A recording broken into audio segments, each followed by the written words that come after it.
Bonjour à toutes, bonjour à tous. On est aujourd'hui le vendredi 13 juin 2025.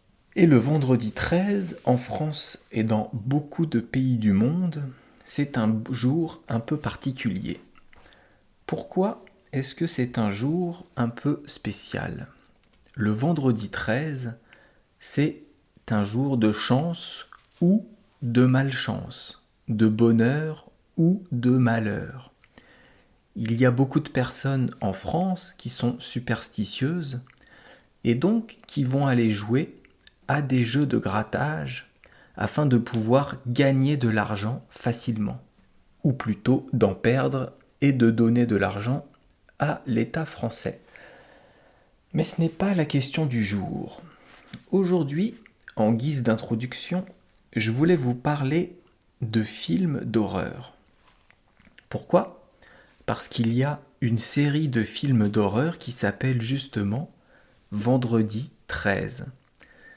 Vendredi 13, c'est une série de 12 films avec comme tueur principal un tueur qui s'appelle Jason, ou Jason en français. Ce tueur, on le voit tout le temps avec, vous savez, c'est celui qui a un masque, un espèce de masque de hockey blanc avec des trous. Je suis sûr que vous l'avez déjà vu ce tueur, ou que vous avez déjà vu un film Vendredi 13. Et donc, je vais vous parler un peu du premier film Vendredi 13. En fait, aujourd'hui, je devais vous parler de vacances en France et de où partent les Français. Parce que avant-hier, j'avais déjà parlé de vacances. Mais je ne pouvais pas passer à côté du vendredi 13. Donc, je ne vais pas vous parler de vacances, mais quand même, dans le film Vendredi 13, eh bien, l'action se passe dans une colonie de vacances pour enfants. Donc il y a quand même un petit lien. Alors, dans ce film Vendredi 13, en fait, il y a un enfant qui meurt noyé pendant une colonie de vacances. Mourir noyé, c'est mourir dans l'eau. C'est mourir à cause du fait que vous aspirez de l'eau. Donc cet enfant meurt noyé. Pourquoi il n'était pas sous la protection et sous la surveillance des moniteurs, des adultes? Parce que ces moniteurs-là étaient en train de faire l'amour, étaient en train de copuler, de baiser, de ce que vous voulez, qui est un synonyme de ça. Et donc l'enfant y meurt.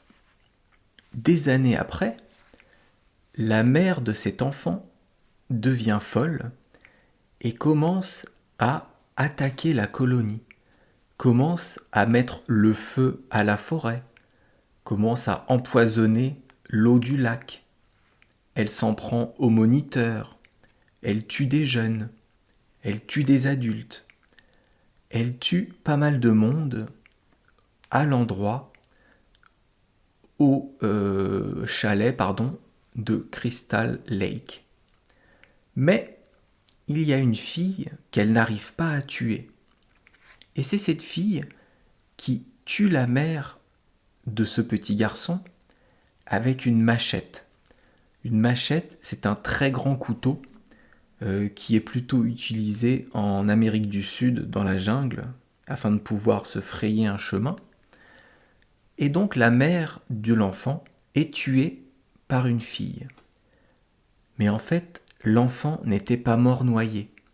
Ou alors il était mort et il est revenu à la vie. Et cet enfant, c'est Jason. Il n'était donc pas mort et il voit sa mère se faire décapiter. Il voit sa mère se faire tuer.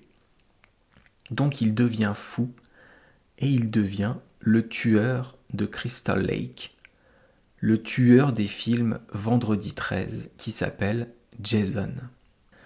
Et ces films Vendredi 13, il y en a 12.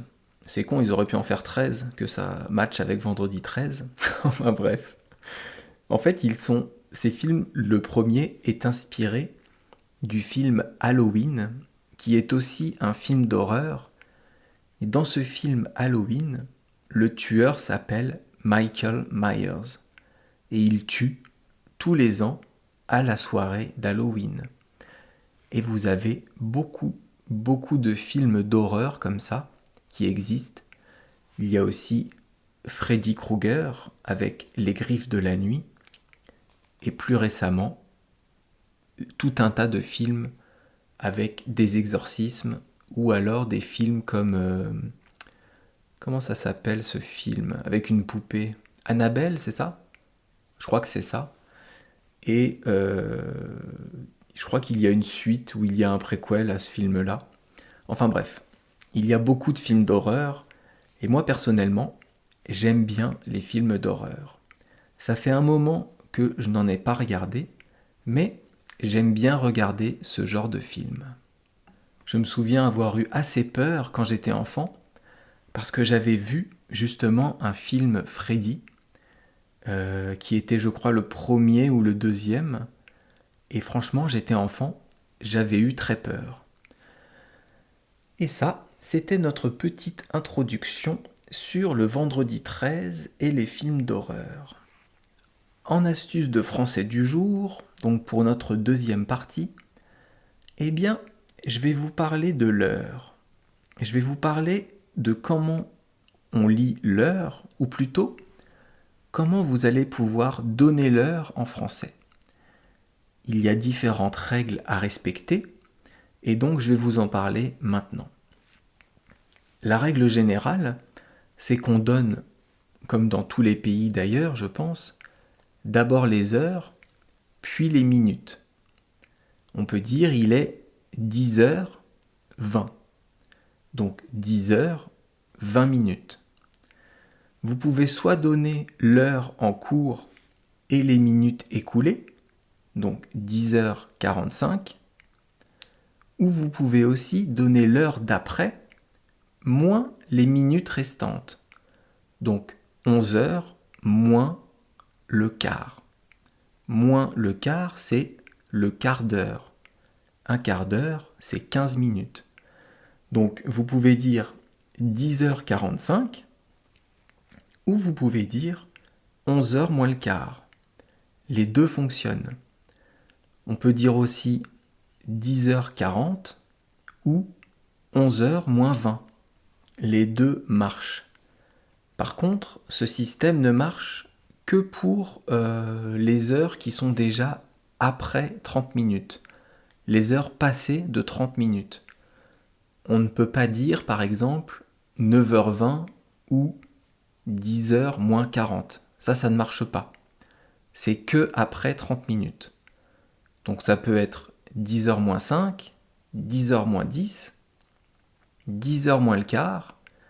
Je ne sais pas pourquoi, mais on ne dit pas 10h moins 15. 10h moins 20, 10h moins 25, et après, on aurait dit plutôt 9h30. On ne dit pas 10h moins 30.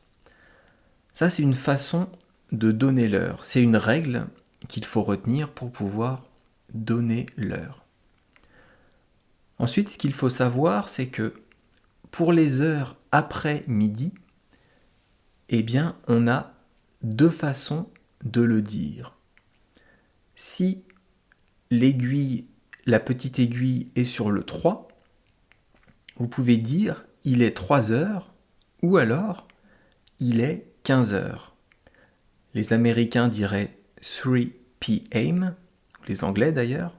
Ils ont 3 a.m. c'est 3 heures du matin et 3 p.m. c'est 3 heures de l'après-midi.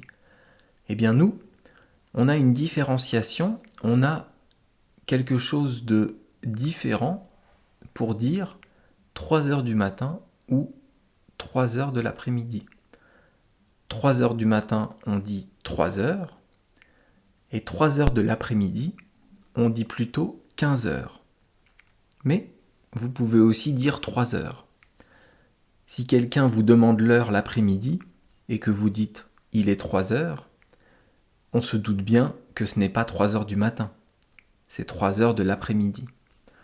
Donc 3 heures ou 15 heures.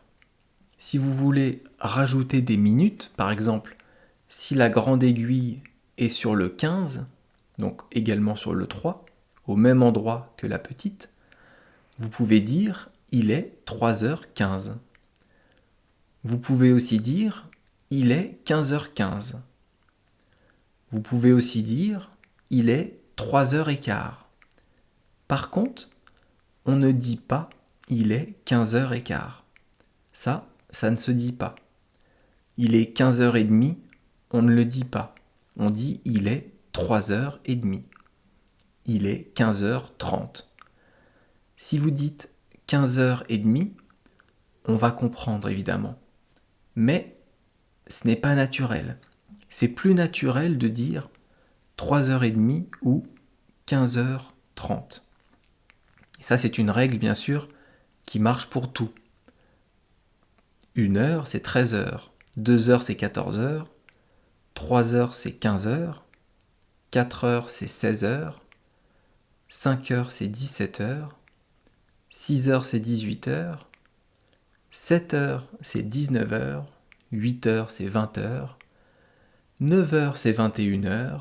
10 heures, c'est 22h. Et 11 heures, c'est 23h. Eh bien, ce que je vous ai dit là, sur le fait qu'on dit 3h15 et 15h15, eh bien, ça vaut pour toutes les heures. 16h, 17h, 22h, etc. On va dire il est 10h15 ou 22h15. Ou on peut aussi dire 10h15. Mais on ne dit pas 22h15. Donc ça, c'est les règles de base afin de pouvoir donner l'heure en France. Après, il y a un truc dont je voulais vous parler. Si il est 3h00, donc 3h et 0 minutes, eh bien vous pourrez dire il est 3h pile. Si vous dites à quelqu'un il est 3h pile, eh bien ça veut dire que il est 3h00. On peut dire aussi il est 3h pétante. Ça c'est plutôt du langage parlé, mais on comprend très bien. 3h pétante, ça veut dire exactement 3 heures. Il est 3h00 minutes. Et ça, on peut l'utiliser avec toutes les heures. Il est 20h pile. Il est 20h pétante. J'espère que vous avez appris des choses avec cette façon de lire l'heure en français.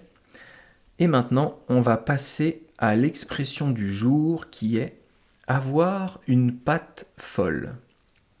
Alors, avoir, on en a déjà parlé 1000 fois, verbe ou auxiliaire, très utilisé en français.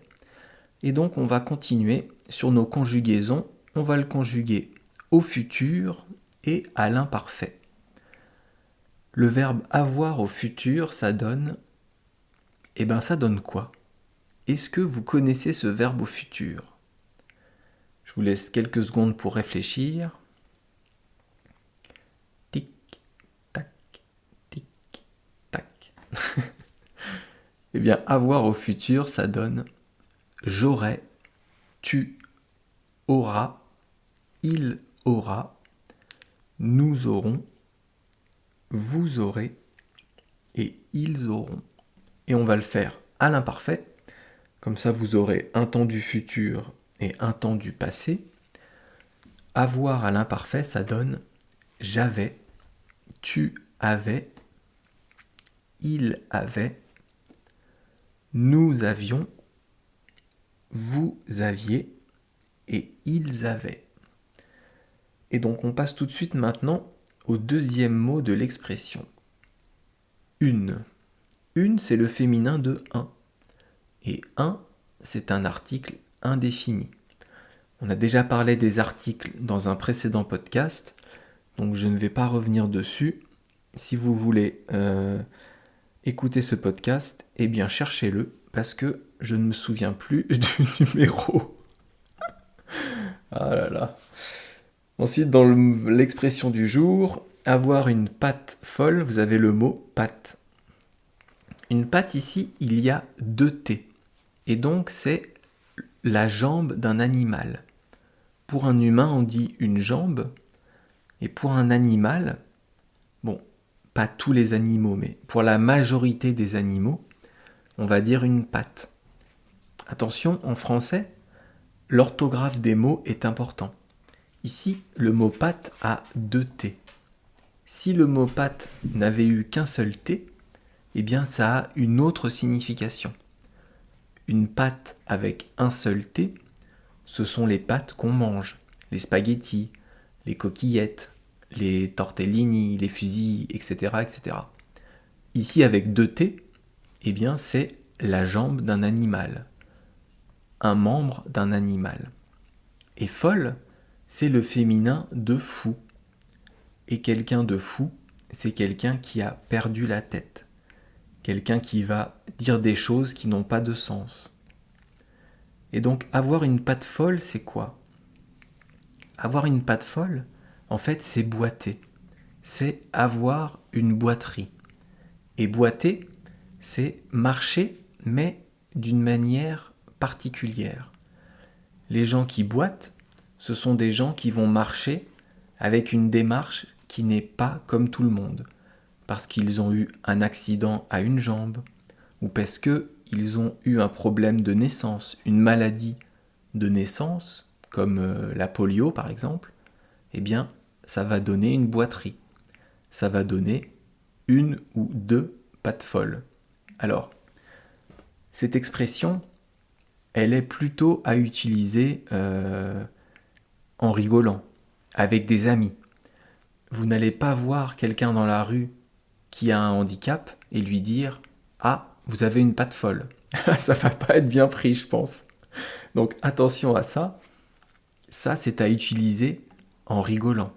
Par exemple, vous faites un foot le dimanche avec des amis et vous avez un pote qui joue très mal. D'habitude, il joue bien et là, il joue mal. Il va rater le but. Il va faire des mauvaises passes. Eh bien, vous pourrez lui dire « Bah alors, qu'est-ce qui t'arrive ? T'as une patte folle ou quoi ?» Ça, vous pouvez le dire. Là, c'est en rigolant, c'est de l'humour, donc ça passe bien. Au foot, on peut aussi dire « T'as les pieds carrés », mais cette expression, on la verra une autre fois. Donc, avoir une patte folle, ça veut dire avoir une jambe qu'on ne contrôle plus en fait. Soit on la contrôle et on boite et on a du mal à marcher, soit on a du mal à la contrôler parce qu'on a un problème nerveux ou musculaire, ou nerveux et musculaire. Donc je vous ai dit cette expression, vous pouvez l'utiliser avec quelqu'un que vous connaissez bien et en rigolant. D'ailleurs, cette expression, elle me fait penser à un film qui est magnifique, qui s'appelle De rouille et d'os. Je crois que je vous en ai déjà parlé dans un précédent podcast. Si vous n'avez pas vu ce film, je vous invite à le voir, c'est sublime. C'est avec Marion Cotillard comme actrice. Et je ne me souviens plus du nom de l'acteur. Désolé. D'ailleurs, c'est un peu compliqué à prononcer de mémoire. En tout cas, regardez ce film et en le voyant, vous comprendrez pourquoi l'expression du jour m'a fait penser à ce film. En tout cas, c'est un conseil, c'est un film sublime qui s'appelle De rouille et d'os. Allez, on continue notre petit podcast. On reprend la trame habituelle. Donc là, je vous ai expliqué les mots de l'expression. Je vous ai expliqué ce que voulait dire l'expression et à quel moment vous pouvez l'utiliser. C'est quoi l'origine de cette expression ? C'est assez simple en fait. On comprend bien l'analogie, on comprend bien la ressemblance, le point commun entre la jambe de l'humain et la patte de l'animal. Et le fait que cette patte, que cette jambe soit folle, quelqu'un de fou, c'est quelqu'un qui va faire n'importe quoi. Et donc cette jambe va faire n'importe quoi. Vous avez du mal à la contrôler. En anglais, on dit « to have a gammy leg ». Je ne sais pas ce que c'est gammy. Ça doit être bizarre ou fou, quelque chose comme ça. Si vous connaissez ce mot, dites-le moi. C'est vrai que je n'ai pas vérifié la traduction, mais je pense que c'est une traduction plus ou moins littérale de l'expression française. En tout cas, demain, on s'occupera d'une nouvelle expression, évidemment, qui est grimper au rideau. Ah, ça c'est intéressant comme expression. Grimper au rideau. En tout cas, vous pouvez me retrouver sur YouTube, sur mon site Patreon, où vous avez les contes et légendes de la mythologie japonaise que vous pouvez écouter gratuitement. Et vous pouvez aussi soutenir le podcast, ce qui me permet de le produire et de vous parler tous les jours. Merci beaucoup de m'avoir écouté. I hope everything was okay for you today with this new expression to have a gammy leg. 質問があればもちろんいつでもメッセージを送ってください。起きませんか？じゃあ、例えばさ、アドリアンさん、そのもの分かりませんでした。ちょっともう説明してください。そのメッセージはいいです。じゃあ、それは終わりです。Je vous souhaite bonne journée et je vous dis merci beaucoup. À bientôt, bye bye. Hasta luego. Matane.